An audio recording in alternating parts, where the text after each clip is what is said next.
नमस्कार, स्वागत है आप सभी का। दोपहर के 1:30 बज रहे हैं। अगर आप किसी सरकारी या प्राइवेट दफ्तर में काम करते हैं तो ऐसा हो सकता है कि हमारी ये खबर आपकी दुखती रग पर हाथ रख दे, क्योंकि ये आपकी छुट्टियों से जुड़ी हुई खबर है।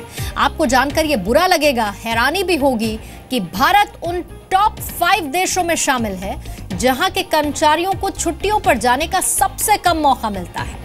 एक ऑनलाइन ट्रैवल कंपनी के सर्वे में यह पता चला है कि 40% भारतीय अपने वर्क स्केड्यूल की वजह से घूमने के लिए छुट्टियां नहीं ले पाते हैं।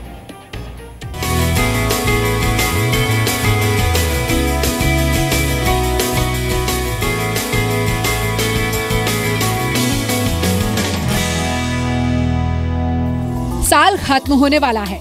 क्या आपकी भी छुट्टियों वाली झोली खाली है? क्योंकि सारे फ्रेंड्स वीकेंड पे एंजॉय करने जाते हैं, हम काम में लगे रहते हैं उस टाइम भी। कंपनी के लिए प्रोड्यूस करते रहो काम, that's it. You don't need time for yourself और फॉर योर फैमिली। थोड़ा छुट्टी मिलना जरूरी है, ब्रेक लेना जरूरी है। भारत में विदेशी सैलानी तो खूब आते हैं, लेकिन भारतीय उतनी तादाद में बाहर घूमने नहीं जा पाते, क्योंकि 40% भारतीयों को काम से फुर्सत ही नहीं मिलती। जबकि छुट्टियों वाली खाली झोली के मामले में भारत से आगे सिर्फ साउथ कोरिया है, जहां 43% लोग वर्क शेड्यूल की वजह से छुट्टियां नहीं ले पाते। लंबी छुट्टी तो लिए हुए काफी टाइम हो गया। लास्ट टाइम मैं गया था दिसंबर 1 को अंडमान 4 दिन के लिए। 4 दिन लंबी छुट्टी थी? 4 दिन लंबी छुट्टी थी। मैम ऑब्वियस सी बात है, बॉस को टेंशन हो जाती है, भाई काम पे से चले जाएंगे, करेगा कौन, सबको छुट्टियां चाहिए। बट लंबी छुट्टी हाँ ये हो जाता है कि अगर हम मांगते हैं तो वो प्रॉपर नहीं मिल पाती कभी भी। 12 से 29 सितंबर के बीच हुए एक सर्वे में 28 देशों के 9,424 लोगों ने हिस्सा लिया। छुट्टियां लेने की आदत और मौकों पर अपनी राय भी दी। इस सर्वे में 63% भारतीयों ने माना कि उन्हें जितनी छुट्टियां एचआर की तरफ से दी गई थी, उतनी वो साल भर में नहीं ले पाए। जबकि 40% भारतीय इसलिए छुट्टियां नहीं ले पाए क्योंकि उनके छुट्टी पर जाने के बाद स्टाफ की कमी की वजह से काम प्रभावित होता है। यूरोप पे एक कंसेप्ट है कि they work very hard and they enjoy also very nicely.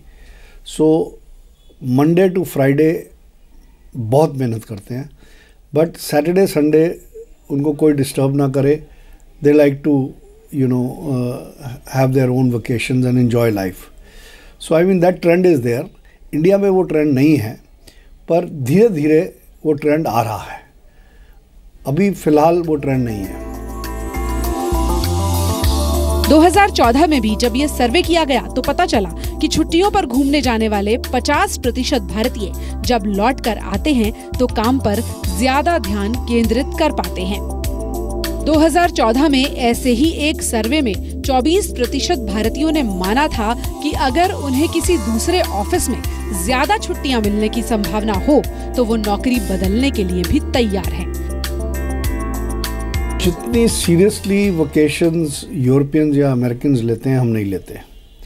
हमें अगर कोई काम आएगा, यस हम पोस्टपोन कर देंगे या कैंसिल कर देंगे, पर यह कहना गलत होगा कि हर आदमी कैंसिल कर देता है।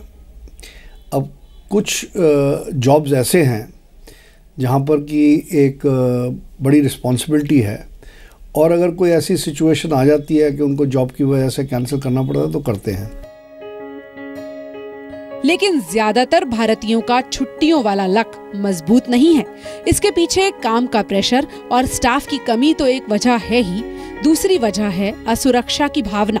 क्योंकि छुट्टियों पर जाने वाले ज्यादातर भारतीयों को ये लगता है कि उनकी गैरहाजिरी में कोई और उनकी जगह ले लेगा, या बॉस से चुगली कर देगा, या फिर वो ऑफिस में होने वाले किसी महत्वपूर्ण फैसले का हिस्सा नहीं बन पाएंगे। लंबी छुट्टी बोल के कुछ होती नहीं एक्चुअली। जब आप when you start working there is nothing called long holiday, you will get it, but problem होती है आपको, आपके एम्प्लॉयज़ रहते हैं, you are accountable to them, आप ऐसे काम बीच में छोड़ के नहीं आ सकते हो, तो छुट्टियां नहीं मिलती हैं, छुट्टियां बहुत कम मिलती हैं। 4 days मैक्सिमम, उससे ज़्यादा मिलती ही नहीं है। अगर उससे ज़्यादा लोगे तो manager will come and he will question you more that why you need more leaves, so that's why we are not getting leave for ourselves only. लेकिन ज्यादा काम को ज्यादा प्रोडक्टिविटी का जरिया मानने वाले लोगों को शायद ये नहीं पता कि हफ्ते में 40 घंटे से ज्यादा काम करने पर आपकी प्रोडक्टिविटी बढ़ने के बजाय घटने लगती है। देश इन दिनों नोटबंदी की वजह से 500 और 2000 रुपए के नोटों की थोड़ी कमी झेल रहा है, लेकिन आपको यह जानकर हैरानी होगी कि दुनिया का एक देश इन दिनों कचरे की भारी कमी से जूझ रहा है। ये बात सुनने में आपको भले ही थोड़ी सी अजीब लगे, लेकिन स्वीडन यूरोप का एक ऐसा देश है जिसके पास सब कचरा खत्म हो चुका है और उसे दूसरे देशों से कचरा मांगने की जरूरत पड़ रही है। अब सवाल यह भी है कि जहां पर एक तरफ भारत जैसे देश में स्वच्छता अभियान चलाया जा रहा हो, जहां पर लोग चारों तरफ फैले कचरे से परेशान हो, वहीं यूरोप के चौथे सबसे बड़े देश स्वीडन को दूसरे देशों से कचरा मांगने की जरूरत आखिर क्यों पड़ रही है?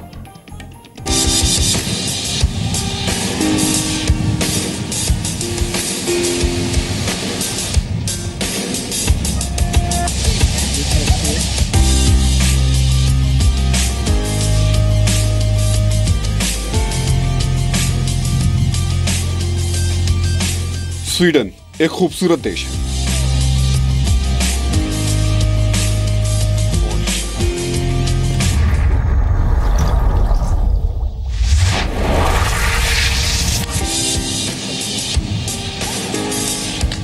यहाँ के लोग खूबसूरत हैं।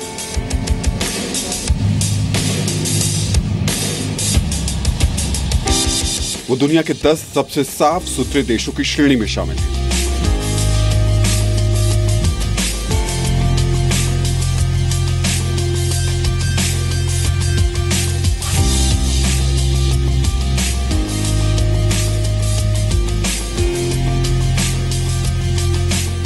लेकिन आज इसी स्वीडन को कचरे की जरूरत पड़ गई है। Garbage and more garbage. और इस देश की हालत ऐसी हो गई है कि कचरे की कमी की वजह से वो दूसरे देशों में पैदा हुए कचरे को अपने घर में लाने पर मजबूर हो गया है।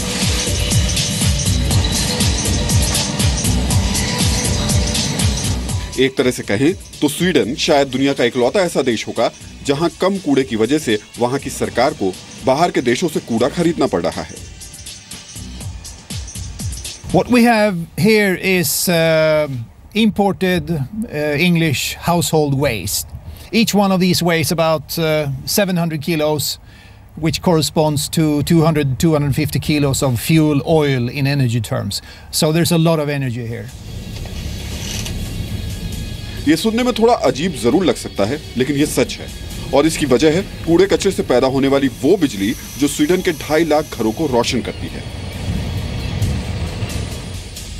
प्लास्टिक, कचरा, लकड़ी, शीशा और घर के दूसरे सामानों को इस्तेमाल के बाद अक्सर फेंक दिया जाता है, लेकिन अगर इन्हें सही ढंग से संभाला जाए तो न सिर्फ पर्यावरण को फायदा होगा बल्कि एक नया प्रोडक्ट भी सामने आएगा। स्वीडन में कुछ ऐसा ही हो रहा है।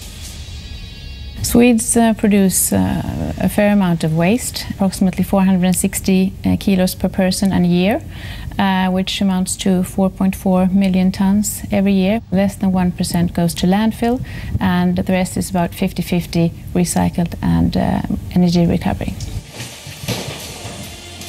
दरअसल स्वीडन में कचरे में फेंक दी जाने वाली बोतलों और प्लास्टिक के पैकेट्स का इस्तेमाल न सिर्फ वहां तेज ठंड के मौसम में घरों को गर्म रखने के लिए किया जाता है, बल्कि घर से निकलने वाले कचरे से बिजली भी पैदा की जाती है। स्वीडन में जरूरत की आधी से ज्यादा बिजली कचरे से बनाई जाती है।